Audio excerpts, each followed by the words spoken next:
Jeff Darlington from ESPN, the KJM show, talking about what he has heard as far as the length of suspension. And does anybody really know?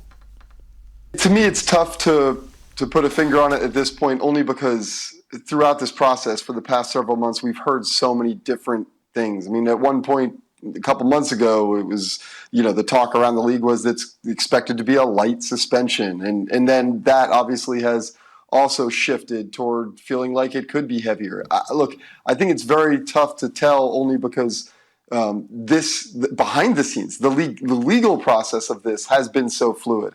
I mean, not but a few weeks ago, we had 2 more added cases of women alleging improper conduct by Watson with civil lawsuits. So, and then again, more recently, most of those lawsuits have been settled. So very difficult to say exactly how Robinson is going to rule.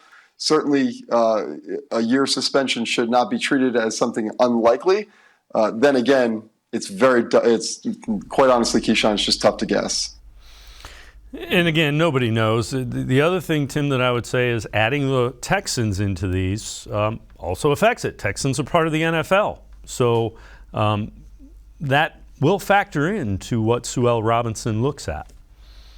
Yeah, just like I was saying earlier, it's really become more convoluted as time has gone on, even since those grand jury no bills out of the state of Texas and in Harrison, Brazoria County.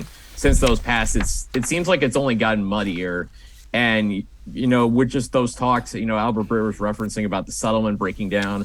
I feel like it's the NFLPA almost, if they're going to dare the NFL to go ahead and drop the full year suspension, because I would imagine a lawsuit could be coming. I mean, because as Albert Breer mentioned, Daniel Snyder, Jerry Jones, Robert Kraft, those 3 owners were involved in, similar situations, and they got basically no punishment.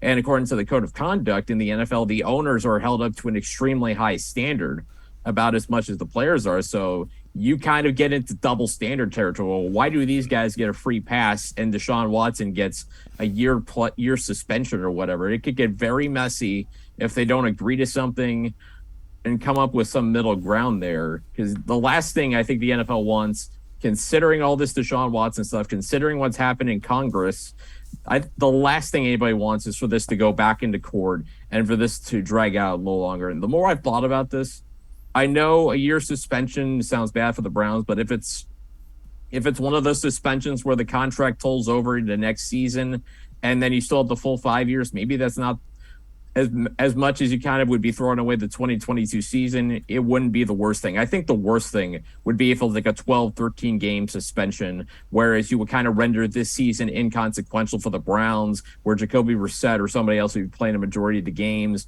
and you're not expecting them to have much of a record. And then Deshaun Watson would be able to play the final few games, and then there goes year 1 of his contract. And then into year 2, which would be next season, it would have a far more significant cap hit than he has right now.